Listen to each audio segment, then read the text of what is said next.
O sige na sis, babalitaan na lang kita, ha? Papunta na kasi ako dun eh. O sige, sige.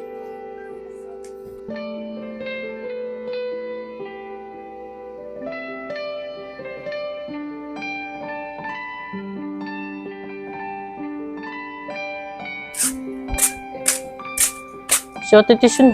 Saan pupunta yun?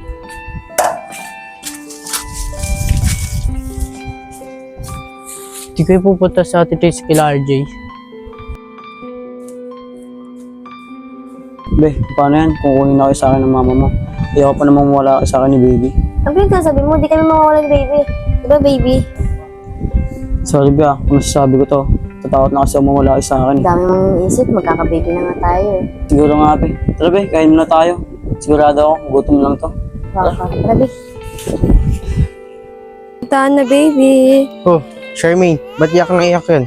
Kanina ko pa nga pinapatahan pa eh. Baka lang naman gutom yan. Hindi pa, kanina ko pa nga pinapadede ito eh. O nga pala Charmaine, nakausap mo na ba si Ate Tricia mo tungkol sa anak niya?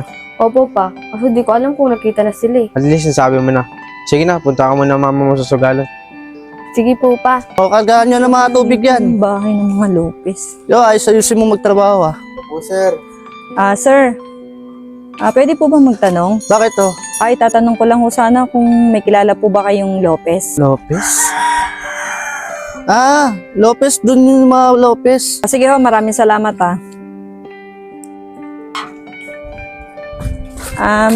Ma'am, pwede po ba akong magtanong? Ano yun? May kilala po ba kayong Lopez na apelyido? Dito daw po kasi banda sa inyo eh. Oo, Lopez yung apelyido ko. Bakit may kailangan po ba kayo? Kung Lopez kayo, di may kakilala kayong RJ Lopez? Oo, anak ko yun. Bakit to? Kayo ho pala yung nanay. Pakisabi nga dyan sa anak niyo, bakit tinanay yung anak ko? Anong tanong yung sinasabi mo? Sabi na anak mo, pinalize mo daw siya kaya tinanggap po siya dito sa bahay. Nagkakamali ho kayo. Yan yung anak niyo ang nagtanan sa anak ko. Kung hindi niyo ilabas yung anak ko, magpupumilit ako. Sampang kayo ng kaso dahil minor de edad yung anak ko. Ito lang ho. Huwag po kami magpadalos-dalos. Pwede naman po natin pag-usapan yan eh. Pag-usapan, ilang araw na nga nawawala yung anak ko. Be, maganda sa pinuntahan natin, no? Kaya nga eh. Sana nga sa ulitin eh. O, be, mama mo yan, ah. Ayaw nga no. Kung gusto niyo po, pumasok po muna tayo sa loob habang hinihintay po natin anak niya tsaka anak ko. Para makausap na rin po anak niya. Tara po dito. Oh, andito na po pala sila eh.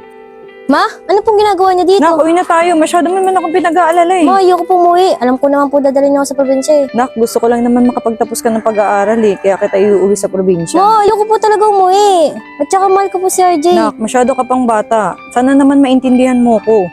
Ang gusto ko lang naman makapagtapos ka ng pag-aaral eh. Ma, ako po kasi hindi niyo maintindihan. Ano ba yun, Nak? Ma, buntis po kasi ako. At saka si RJ po yung ama. Ano? Kailan mo pa nilihim sa akin yan? Ma, noon pa po, hindi ko lang po sinabi sa'yo. Natatakot po kasi ako na malaman niyo na buntis ako. Kaya po ako umalis. Nak, tara, umuwi na tayo. Kahit naman buntis ka eh. Pwede ka naman mag-aral eh. Sige ma, mag-aaral ako. Basta po kasama ko si RJ. O sige, papayagan ko magsama kayo sa bahay. Talaga po ma. Oo na. Oh, RJ, huwag ka maging pasaway dun ha. Tsaka ingatan mo si Carlin, tsaka magiging baby niyo. Opo, ma. Siya magkatrabaho na rin po ako. Tara na, Nak. Maraming salamat nga pala sa'yo. At saka kunin nyo na yung mga gamit nyo. Ay, salamat. Napatahan din kita. Ate, asa si Papa? Ando, pinuntahan si Mama sa sugalan. Huwakan mo nga muna to. Dali mo dun sa dulo niya. Saka na naman pupunta. May pupunta lang ako, saglit lang.